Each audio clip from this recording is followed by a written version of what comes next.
Hello there, and as usual, I'm Aaron from Laststandgamers, and welcome. So today we're taking a look at a really cool and quite fascinatingly detailed modular station. Now here in front of me, we can see each of the individual modules, and this has been created by Garcrawl. I'll have a link down in the description if you want to check it out yourself. And since it's modular, it means each of these little components or the areas can be replicated, moved around, and configured to best suit your needs. So let's go into our character's perspective and we'll have a look. So as my character's running around underneath here, the thing I want to point out first is the whole station is lifted off the ground. Now what this does is two things. The first one, it allows you to see all the connectors, so if you want to plumb up another module, it's very easy. You just continue the connection from the previous one and you've got access ports via the ladders to get yourself on top as well if you need to do some maintenance. Great little idea. So coming up to the front, we've got two connector modules. We've got a rover connector module, so you'd have to build your rovers with the correct height of connector to connect into there. On the other side, we also have a ship connector module. Very cool indeed, with these cut down sort of catwalk guide rails so you don't fall off the edge while you're doing some work or maintenance. And of course there is access via a little ramp there, so if you've got any astronauts or little mini vehicles, they can wheel up there as well. Very cool indeed. You've got the same on the other side. You can wheel a vehicle up and get that connected very easily. So let's continue heading around through some more of the modules. So as we come around the side, doubled on each side, we actually have these little solar type oxygen farms, so you can produce some oxygen for the station, keep your people alive, keep them breathing, one of the most important parts, often overlooked. And the rest of the modules are best explored from the inside. But the best part about this is a lot of these modules have a lot of light given naturally to them, so it gives a really cool spacey vibe when you're inside. So let's enter through the main airlock, unsealing the doors. There we go. We've entered into the first little airlock. We've got a lovely little skylight above, and we've got the suits there, so we could change out of our suit. Let's quickly take our suit off, and now we can enter into our space engineer's robes for exploring the station. I don't know. So as we enter into the main airlock, we seal it up behind us, and now we're in the central hub. Now since there's so many airlocks throughout the station, it means if there's one depressurization in one area, the rest of your crew or the rest of your engineers are not going to be destroyed. We'll go to production. We've got storage on the right, we've got production on the left here.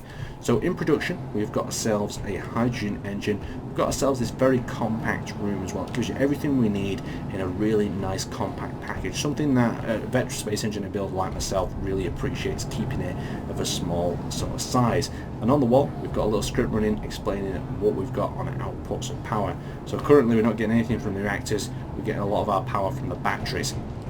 So let's close that up and we'll head across to storage. So storage here on the other side is quite simple. We've got ourselves a quick little locker that we could lock some ammunition into if we needed to. We've got the same on the other side, and then this room more than anything is just a large cargo container with the information and ore components and ammunition supply as well, so you could give a quick readout to someone in the field to see what components you have back at base. So now we go into the planning room, and in this configuration the planning room is laid out as kind of a way through to the rest of the station. So you can see we've got some notes on the side here, we've got some of the displays giving various information, so when you're planning a little briefing around the station or planning your next expansion onto the module, you can quickly reference the sheets around you. That's pretty much something you desperately need when you're planning anything. Lots of information to feed into your design, as well as a cool blueprint in the center. Let's keep going. So as we enter into this, we have another sort of cool seating area in the center with some vertical lights for a bit of detail, and this dome gives you this real sort of habitat vibe. It's hard to replicate something like this, but it's been done really well here. So we've got the cryo chamber on the right here, so we'll seal that up behind us. And as you can see, we've got some more suit storage and the cryo chambers in the center, so you can literally grab your gear as soon as you're out of your cryopod. Very compact once again, but still quite stylish. And if we go to the left side, we head over to the med bay. So in the med bay, it's got these cool little doctor's desks over in the corner, so you can sit with your patient as he's being worked on or is healing. We've also got the med bay in the center, very important to have for a functional standpoint. And you've also got an important notice.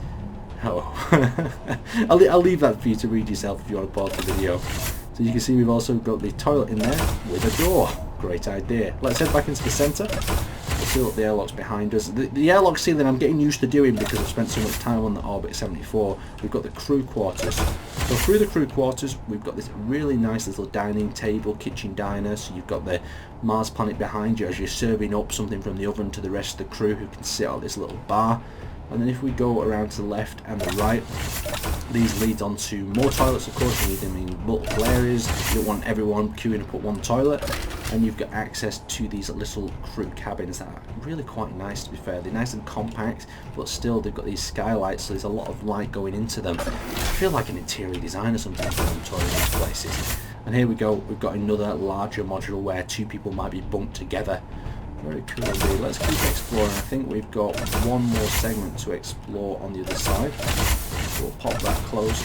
We'll seal that up. Now this could be a replica of the other side as well, so there's more quarters. There we go. We've got one of the single cabins.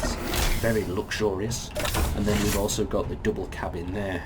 Very, very nice indeed. So if I just pop up here, you can see that we've explored all the rooms, the med bays, the other modules. And what's great about this station is you could pretty much reconfigure this in any configuration that you need. Say for instance you don't really want the cabins, you're not really that sort of role-playing nature, you could completely scrap them, you replace them with another production yard.